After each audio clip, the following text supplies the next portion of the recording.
Hello, my name is Garrett Holmes. I'm the trades teacher here at North Bend High School, and today I'd like to make a short video and talk about how we integrate our Paxton Patterson building skills system into our North Bend High School construction trades program. Come on inside, let's have a look.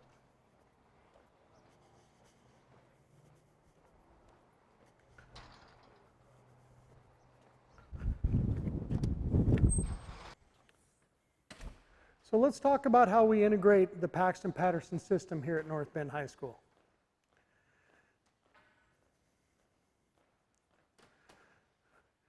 Basically, when we looked at setting up the Paxton Patterson system, we looked at how the different modules apply to different students, and some of them are easier for first year beginning students.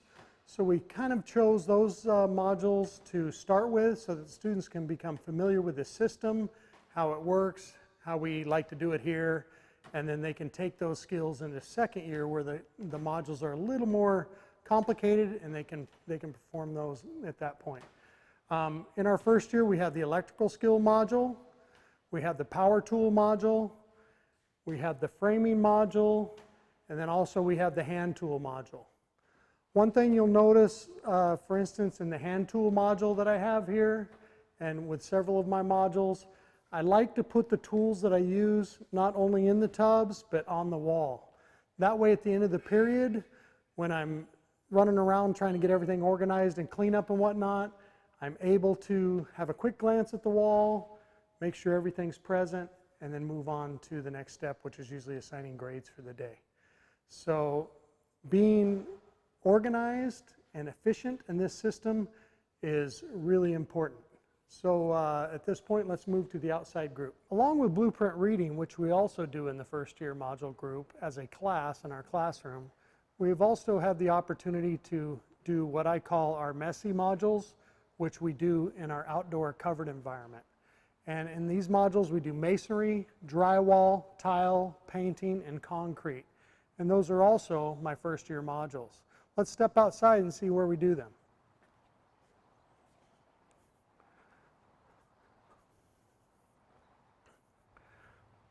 So basically, we have this great outside facility.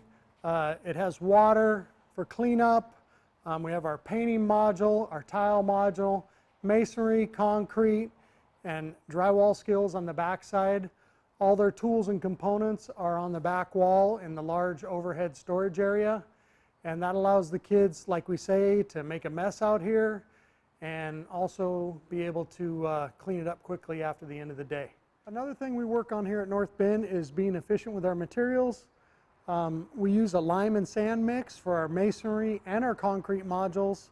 This allows us to reuse the material over and over again. This has been used for 2 years. Again, at the first of the year, we'll throw it in our mixer, wet it up, get it all mixed up solid so it's easy to work with for the kids, and they just use it over and over again. They might have to add a little more lime at times to get it to the right consistency, but it saves on buying materials, which you'll find is a big factor in the building. Another thing we have that is highly desirable is we open this gate and it's our cleanup area.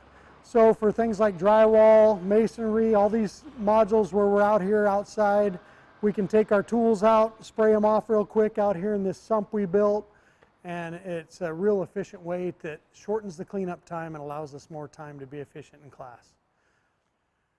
As students start in year 2, they certainly get more challenged in modules like the weatherization module, where they get to learn a lot of different things about how to weatherize, insulate, and fix windows and things in houses. After that, they move to finished carpentry. Finished carpentry is a little more advanced. They do base, set windows, doors, do the trim details. And again, in all these modules, you'll see the tools are on the wall. I can find that quickly. A lot of the components are available readily for them. One of our more complex modules is roof framing, where they have to learn how to do a lot of angle cuts and things. I like to preload the materials so they don't spend a lot of time chasing things. They can spend more time on the details of actually framing the roof. Certainly that's an advanced module. And the next one we'll look at is our plumbing skills module. Again, we have our piping up above, so it's readily accessible. I have cut lengths down below of copper, metal, ABS, and PVC pipe. They have the tools readily available on the wall to complete the module. This is one of the kids' favorites. They get to solder pipe and also do a lot of different joining and applications that involve pipe and fitting. Another advanced one where there's a lot of measurements and readings and technical skills involved is the HVAC module. The kids have done really well in this. My second-year students really enjoy this. Certainly as far as joinery and things, the most advanced module we do is the cabinet making module, where they actually build a full-scale cabinet box with a functioning door with European-style hinges. And this one has a shelf in it that's not in place right now. But it has a top that is actually a particle board. It's a particle board box with actually a Formica-style top, a laminate top that they actually put on and use the laminate router to fit. So again, a very practical and realistic module that the kids get to learn to do. Next one that is fun to do is the surveying and site planning module, where they learn to use transits and also build scale models of building sites and learn about topography and things like that. So that's another advanced one that the kids do in year 2. Last one we'll talk about, actually second to last, is estimation skills. And estimation skills is a module that involves a lot of math, and actually they go through the same plans we've used since blueprint reading and do an estimation of the cost of building that house from the ground up. So the last one we will look at that is in year 2 is our communication skills module. And I had this one in my year 1, but it's a little advanced for the first year kids. There's a lot of connections and a lot of little details to this and a lot of small parts and measuring devices. So they did struggle with it a little bit, so I bounced it to year 2, and it's worked out well with the year 2 students. So that's our year 2 setup. Again, we divide it first year, second year, and then our third year are more full-scale modules that I've actually designed that go with our third year students. So next we'll look at our storage room. I call it our tool crib, and see how we set up for the materials we need to do the job. Let's talk about how we efficiently store and organize tools so that kids can get the equipment they need if something breaks or if they're short of materials, and how you can stay on top of that. Let's look at our tool crib.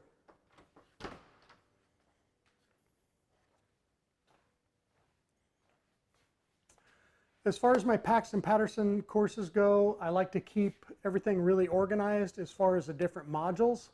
So I'll have extra equipment in all of them stored, and then I'll have my sandpaper and glue area. So each module is labeled. Those are my first year ones. First year ones up top with the concrete masonry, hand tools, power tools. You'll see that I'll keep a spare of a lot of the tools, just because when you work with high school students, things can go terribly wrong at any given time, and it's not always something that is a problem or someone did anything wrong. It just happened to be that a tool failed at the time and we don't have a lot of time to work on that tool, so we just get another one out. Plumbing goes through a fair amount of elbows and things like that, so you have to have those on hand. Extra sealant for the weatherization module. Again, painting uses a fair amount of rollers and different tools. So as we look at our second year modules, our surveying and site prep, our finished carpentry, roof framing, use a lot of shims in the finished carpentry one. Your cabinet making and your biscuits and your communication with all your connectors, use a ton of those. Then your blades and accessories, you'll use a lot of those just to run the program in general. So as far as the rest of our tool crib goes, a lot of our year 3 stuff is in here, but you'll have a lot of fasteners that you go through, and you certainly don't want to get short. In my first year I taught this, I was running to the lumberyard all the time and early in the morning before school started. So you have those available before the school year starts. Extra blades available because things happen. We have had a few issues with our saw stop over the years, and your nail guns, again, that's more year 3 oriented. But overall, that's our tool crib, that's how we organize, and that's how we keep the kids rolling.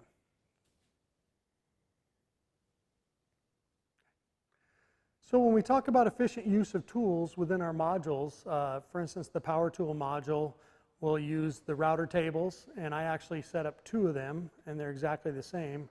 One has the 1/4 inch bit, one has the 3/4 inch bit, so we're not always having to reset the blades and whatnot, which takes quite a bit of time. We also have our planer and our joiner set up. They're all little tabletop models, so they're easy and efficient for the kids to use. One thing I did do is I got all overhead cords so that basically there's nothing to trip on. Our first year we were stepping over cords a lot, and I found we had some problems with that, and that people don't always focus, and we didn't want anyone to get hurt. So we implemented that. We have a vacuum system that picks up all of our sawdust basically, so it really helps the cleanup time. Once we got that put in, we were able to spend a lot more time within the modules because we don't have the cleanup. Also, we've got our drill press over here as part of our cabinet making module. We have our grinders and our metal cutoff blades that are part of our plumbing module and whatnot when they're working with the steel piping. So we also have all of our organized plywoods, our doors, and our drywall stored in a very convenient area. If we walk over further, we can look at how we dispense our paper. We tend to use a lot of paper, big rolls of it. Just in general, like in painting, we'll use it. You can pull that out, cut it off. This is used for the roof framing module when you do your layouts. Another way is you work down the nice saw tables. In like our tile module, we tend to use a lot of felt paper. So you want a system where you can get to it quickly. So you should be able to pull that off, measure it, and cut it quickly. So otherwise you tend to spend a lot of time doing small parts of a project and never really get to the finished project. So these are things I just built in class to help things go a little more efficiently. So that's our Paxton Patterson system and our shop and how we run it here at North Bend High School. So one of the real benefits of our classroom here in North Bend is that we have the ability to have a full classroom along with our shop. The first year I taught, we just worked in the old wood shop, and it was very tight to try to get all this done. The students begin their day, they pull out their folder, and it'll have their packet in it, and they go to their desk, which could be an assigned seat or not, depending on how that works. And they have their packet for their module that they're in, and they begin their work. They'll write in their journal every day. This is year 1 and 2. And then when everybody's done with that process, we go out to the shop and begin our day out there.